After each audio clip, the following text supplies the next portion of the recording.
Here we are for another week, another episode of the I'm About It podcast. My name is MJ. Hopefully you guys are doing so well. This is the second episode of the pod and I'm so excited to talk to you guys today. I have a new mic, as you guys can tell, hear. Hopefully the sound is better or equivalent. Let me know. I'm like legit or whatever. I don't know. Let me know, y'all. So, yes, we're in the middle of winter. First of all, can't believe we're still in it. Honestly, I wish it snowed a bit sooner than now because I would have gotten sick of it. But honestly, I'm loving the snow. I went all the way to work in my car, and my physical office is actually about half an hour away. So I went all the way to work, and then I realized I was the only one there. I had to call one of my colleagues and say, hey girl, why am I the only one in the office? I thought you guys were in today, because I knew they were. Apparently there was a whole email that was sent out that's saying that, they're going to be closing down the office for the afternoon because it's going to get really crazy and, with the snow, bad winter conditions and all of that. And I'm like, first of all, why is everybody so afraid of the snow? Are you guys also one of those people who was also afraid of the snow? Snow is here. Winter is here. In the summertime, everyone's like, oh my God, I can't wait for fall. Oh, I can't wait for winter. I can't wait for this. Winter's here. Why is everybody so afraid to drive in their cars? You spend $1,000 on your Canadian tires. You spend $1,000 in Costco for your tires. And you guys are afraid of the snow. So I drove all the way in the highway in my little car. My tire's not even winter tires, and I'm able to get there on time in one piece. I don't even understand. So anyways, all of my colleagues were working from home this afternoon, which is so crazy. And I'm the only one in the office being, hey, how you there? To myself. Whatever. For me, I never understand the phenomenon. I know there's a phenomenon where when we're in the midst of it, everybody hates it. Like we're in the middle, in the hottest day of summer, they hate it. They can't wait for winter. And then once winter actually comes along, people are actually like, oh my God, I hate the snow. It's too much. I can't wait for summer. I'm tired. I'm sick of those people. I really am. I am all about dating intentionally. And I am not sick about, the people who are dating intentionally. And if you're trying to figure out what this podcast is and who I am, my name is MJ. This is the I'm About podcast, where I talk about all the things that I'm about. The first thing this week or this year, as y'all know, is one of my resolutions. We're going to go deep into it, into dating in the 30s. This could kind of be like a little segment as part of the podcast, because honestly, dating in the 30s is a complete shit show. I don't know what to tell y'all, but is a shit show. And I really want to be intentional. I do not want to be one of those girls who's looking for her dream man while sitting in her living room on the couch. That's not going to be me. I'm going to be outside, y'all. What does that look like? Well, I'm going to be at speed dating, socials, all the things. So for me, it's really important for me that I am putting into work. I am a very hardworking person that looks for the results of that hard work. So I'm very much result oriented. So with that being said, just like dating, if you don't know, if you're also in your 30s or 20s, whatever, you have to put in work. Just how you put in work into finding a job, or putting in work into training your pet, or putting work in finding your style, you have to put in work into dating, like anything else. My mom would tell me, which I didn't understand until now. Dating is a full-time job. You have to put in the work. You have to go out there. So not only am I actually gonna bite the bullet and pay the monthly fees for these dating apps, which is actually insane and crazy, I'm actually going to make sure I go on one date each month. Either it's a speed dating session or it's an actual date with a guy, and just be open. I'm usually the type of person who knows what she wants. I know what I want. At the end of the day, if I know I don't like you, I don't like you. I don't need to go on a date to figure out if I don't like you. I understand there's one of those, you're probably one of those people who are like, well, you haven't got to know that person. But I still feel as if physical attraction does have a place in in getting to know somebody, in finding your partner. Everybody loves to believe that physical attraction, you shouldn't put too much effort. But at the end of the day, if I can't see myself being physical with you, and for instance, having a kiss, it's going to be hard. Like, I don't understand. Like, I know some people who are like, well, you don't know that person. How can you know if you don't like them? But if I'm not, and that's why people have preferences. I really do. I am one of those people. I do have preferences, and honestly, my preferences and my types, quote unquote type, changes all the time. My type for a guy could be different. My type right now is different from what my type was last year. And that's fine. That's okay. As long as it's not so superficial. Honestly, my list for a man is bare minimum. I'm not even asking them to make a certain amount of money, to be driving a certain car. I don't care. As long as you treat me and my family right, you also have ambitions, like things like that are quite general, that are not super specific. And so as I'm dating intentionally, the ways that I've been dating in the past few years or my entire life is not going to work anymore, because it hasn't been working. I've been single for so long. If you don't know, you know now. I've been single for so long that I am actually so tired of being single. I'm at the point where I am ready to share part of my life with somebody. So I saw this guy on TikTok. I love him so much. And he's kind of like just like he said, he's our fairy godmother about dating. And he tells us the honest truth. Let me show you what he says about dating. And he says that whatever we have been hearing, reading, watching in movies and TV shows about dating, they're all false, they're all lies, and that we should do the opposite. So let me show you, or actually, let me tell you what he says. So do the opposite in dating. Okay, let's see. That is a bad sign. That's a stress response. And you shouldn't be feeling that with the guy. And if you do, he's not it. And if he were it, you would be with the guy that is giving you butterflies. But you probably aren't. Number 2. That's very interesting. When it comes to guys giving butterflies, I don't know if it's butterflies, but I think it's more like, I really do listen to my body when I have some type of reaction when it comes to a guy. For instance, I was shopping in Buffalo like I usually do. I'm in Canada here, if you don't know. And the CBAS officer was checking me out. And he was cute. He was giving me a little something. I like him. And how did I know that I thought he was attractive? Because my body was making me act and say things that I usually don't say, or I was like shy to look at him in the eye, like things like that. I don't know if it's butterflies. It's more like listening to your body. Because honestly, if I don't like you, I don't like, I don't know. If I don't like you, my body cannot be trained into getting that type of reaction like my body usually does when I do like you. So I don't know. I don't think I ever get butterflies. Let me know if you guys also get butterflies. I don't get butterflies, but my body does react a certain way when it comes to guys that I naturally like. So he's saying that we should not be listening to our body when it comes to guys that we like. That's interesting, which is good. That means that it widens our net on the unlikely type of guys that could definitely fulfill us in certain areas of our life, right? Let's see what he says next. So number 2.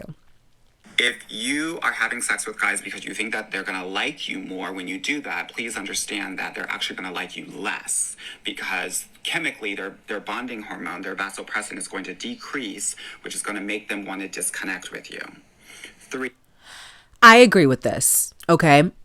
I do not have that. I do not have sex with guys that I don't know. But more importantly, I never understood girls who did. And I know there are a lot of girls who did. There are a lot of girls who do. And I'm not a person to shame you or whatever. But at the end of the day, for me, sex is such an intimate act that I don't know how girls are able to do that with their partner, with somebody that they just met, and people do not value that part of the relationship as I feel as if they should. But again, to each their own, right? So I already know this. So to me, I already know this. I'm ahead of the curve. But let's see, number 3. If a guy is calling you unscheduled, he doesn't care about you. He's not thinking about you and prioritizing your convenience. He's thinking about what's convenient for him, and he's probably not the guy for you. I didn't think about this when I was speaking to guys that I would match on the dating app. So for me, guys usually always ask me, when am I free? So guys do not call me out of the blue. There was a guy that got my number during Caravana. Yeah, during Caravana weekend in Toronto, where he would honestly call me out of the blue. Like, he would FaceTime me, call me FaceTime out of the blue. What sane person calls another person on FaceTime out of the blue? Not scheduled FaceTime, random times during the day, constantly calling me. I think that's weird, so I blocked him. FaceTime is like one of those intimate things. In fact, it could even be date night. You could be using FaceTime, right? For me to look presentable for you, the person that I'm courting, you need to give me a scheduled time so I can look presentable. So for you to call me at all hours of the day, for you to talk over FaceTime that's not been scheduled during the time that I'm available, block. I'm sorry. I wholeheartedly agree. I thought that was obvious though. Or if he is making moves on you on the first date, he's probably grooming you, which means that he is not being respectful of your boundaries. As someone who gets women into relationships every week, I don't know. I think for me, I think everybody's different. I think for me, I am just like to take it slow in that area. So for me, I would like to get to know a person before those type of moves or kisses and all that ends up happening. But I know certain people, when there's chemistry and the compatibility just matches and it hits, things flow. You kiss on the second date, first date, third date, it just happens. And some people end up doing that and they live happily ever after. So I know that doesn't work for me, but I know for some of you it does. I don't disagree with that, but keep that in mind. Let's see what he says. Let's see here. Oftentimes I hear, he didn't make a move on me until day 2 or 3 or even 4. That's normal in my Those opinion. Guys overly respect your boundaries. That's husband material. Yes, agreed. Number 5, if you are thinking that you need to be some guy's piece, don't do it, girl. You want to stress him out. Why do I say this? Because when you stress a guy out, his vasopressin will increase and he will actually... I don't know about stressing a guy out. I think, before we go on that, when it comes to husband material, what I've learned from a lot of people who have a lot of money is that the ones that they find as wifey material are the ones who really do take the time to get to know somebody, and then along down that courtship and getting to know that person, they end up making a physical move like a kiss or whatever. So guys who actually do value and actually do want for them to be in your life and want to have a serious relationship are the ones who would take the time to get to know you and make a move. That's what I've learned and love that. And that is me. Stressing a guy out, I think just being yourself stresses a guy out and not succumbing to guys' wishes and needs, even the superficial ones. Just be yourself, and then that's how you stress a guy out, in my personal opinion. Feel more bonded to you. So when you hear a guy say, okay, I know a lot of people are like, men are the leaders. No, girl, they're not. You are the emotional leader. You create the emotional depth of your relationships, and you set the pace of the relationship based on your boundaries. I always say it like this. If men are driving the car, agreed. Either the days are gone where you are only dating one guy at a time. You're going to need to date at least 3 guys at a time. Agreed. I call it Olympic dating. I want you to date a gold medalist, a silver medalist, and a bronze medalist. Yep. And see who wins. That's where I'm at. Emotional intelligence, right? Respect of boundaries, nurturing, attention, right? Unconditional love. Those are boyfriend skills that I want you to be evaluating. Chemistry fades within 18 months chemically. I want you to be dating. So this is really interesting because let me work my way backwards from what he said. So chemistry, I just thought once that chemistry hits, then you're golden. You know what I mean? But I had no idea that it's chemistry and compatibility. So what does he mean by compatibility? It means, like, for instance, like if he also wants to raise his kids to be a Christian and a Catholic too, for instance, that's compatibility. If he wants to also, live a life where you guys are making a lot of money, but family is also a focus. So things like that. So what you want your future to look like, what you both want for each other's lives, and what are your interests, how do they overlap? That's compatibility. Chemistry is more like, how do you guys fit together emotionally, physically? And I just thought it was just that. But honestly, I am honestly the type of person who's focused on compatibility, even though initially chemistry is usually the one that draws me to a guy. So that's interesting. The other thing that he also mentioned which was really cool as well, which was being a leader, having certain traits in a guy. So not having the guy make $1 million and all this, but making sure that he's there for you in certain aspects, making sure he's listening to you, making sure he's respecting your boundaries. I thought that it was honestly, I guaranteed, I thought it was obvious, right? Isn't that obvious? I don't know, but it's obvious. But to me, those are the rules that I'm going to be using in my dating journey in 2024. And also, I always thought, oh my God, I have to be intimate. But you know what? I'm going on dates that I'm not really into, okay? Just so I can have a bronze medal, silver medal, gold medal. I do agree about creating a roster. Roster is really important so you can see how different guys are, how they treat you, what you want, how dating is, get experience, all of that. But for me, it's just really getting to know what different guys are like out there, even though we're on social media, even though we all really know. And it allows you to get to know yourself. Speaking on getting to know yourself, there was this viral TikTok of this girl who was trying to rush a sorority at CMU. I think it's Southwest Baptist University or Southwest Methodist University. And this cute little Asian girl, so sweet, didn't get in, and the ones who did get in were obviously, they were white, tall, skinny, super wealthy. I don't understand. Let me know, y'all. I am not about sororities. I don't know what it is about sororities that y'all go I don't get it. You can make friends at clubs. You can make friends at certain events. You can make friends at a party. You can make friends in class. Why does you have to? Because sororities are usually, the criteria in getting into sororities is usually superficial, based on race, based on class.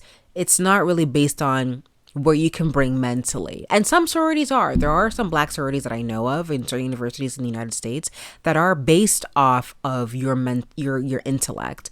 So for me, I don't really understand that aspect.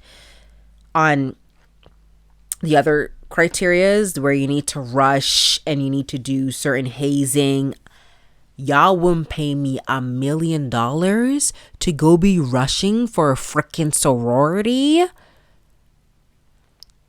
to make somebody else happy. Like, it doesn't, I can make friends in so many other ways. So anyway, so she didn't get in. She cried. She made a TikTok and went viral.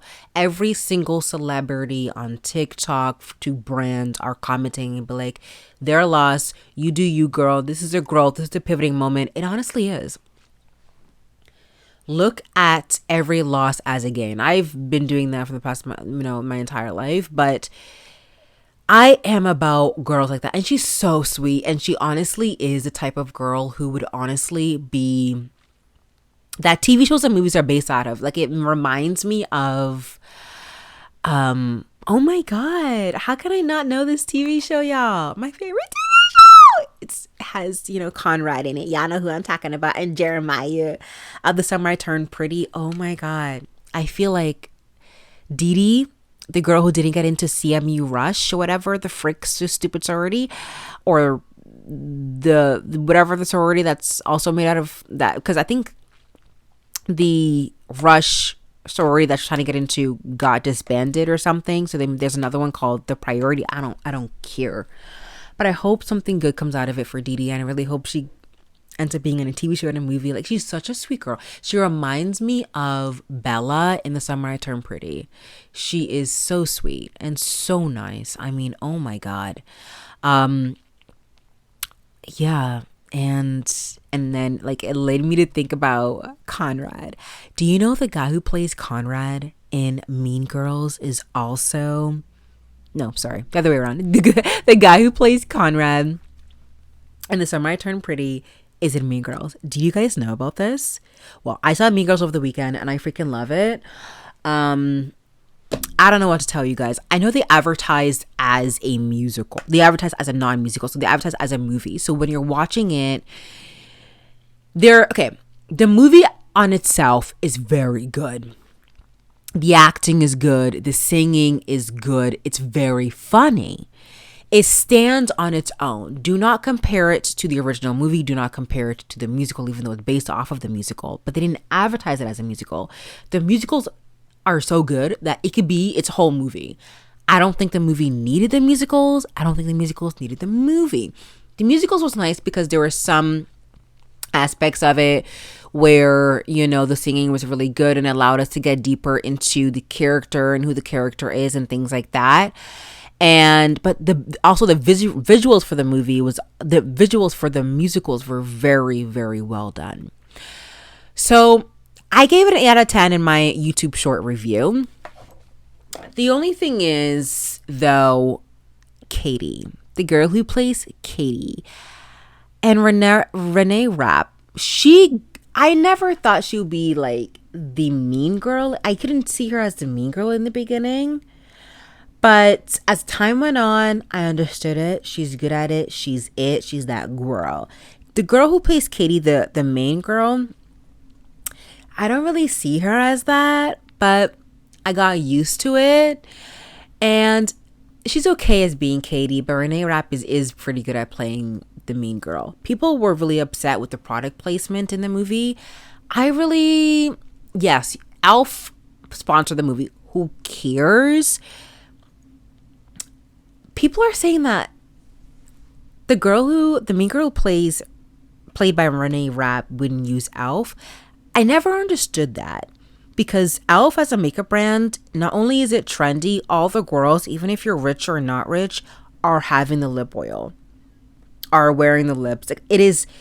Elf is the trendy makeup brand. So even if you have $1 billion, even though you're a rich mama, it wouldn't matter because you have Elf in your makeup bag because it's that girl, because it's good and it's trendy. And these are high school students. So high school students are all about the trend. So for me, it didn't make any sense. Would it make sense for Renee Rapp to be rocking a different makeup brand? Honestly, no. I think Elf was a good pick because, again, they're in high school. What high school student has money for Pat McGrath, Tom Ford, Armani? Like, I don't understand. I get it. Like, she's rich and all, but Elf is that girl. Like, it's trendy. It's good. They're in high school. It's perfect fit. Like, I don't understand why people are so upset about it. I think the product placement could have done better, but was it the worst product placement I've ever seen in a movie? No, I've seen worse. I've seen a movie where every single scene was a brand. I think the Motorola phone was also a product placement too, but I actually personally want that phone. At the end of the day, like, it wasn't that bad. The product placement wasn't that bad. Like, out of 10, if I were to rate the product placement, I would give it like a 6 or 7. But again, it is what it is. So yeah, Mean Girls is good, y'all. Go watch it. You know, speaking of TV shows and movies, the Emmys were out this weekend, and I'm not about award shows. I don't know what to tell you. I don't watch award shows, especially an event where I can't pick the time of when I can watch it. So you have to watch it at the time that it's out. So I have a busy life, so I can't do that. But what I heard is The Bear, that cooking show, and then Succession, which we love, stole all the awards. I heard The Monologue was simple, cute, and chic. So Succession is now getting awards, which is interesting because they've been out for like how many years now. The actress, like I've always said, the actress in Succession is amazing. So, I mean, there's nothing to really say about that. You know what I mean? Like, I think it is what it is. So, Yeah, that's what I'm about this week, y'all. Let me know what you guys have thoughts on about what I've said. Anything you guys want to share down below in the comments. And yeah, it wasn't that crazy every week, but at the same time, like I had a good week. How was your week? So, hope you guys leave a comment. Definitely like this episode and subscribe and follow and rate wherever you're listening to and watching. Thank you so much for tuning in, and I'll see you guys next week on the next episode of I'm About It. Bye, y'all.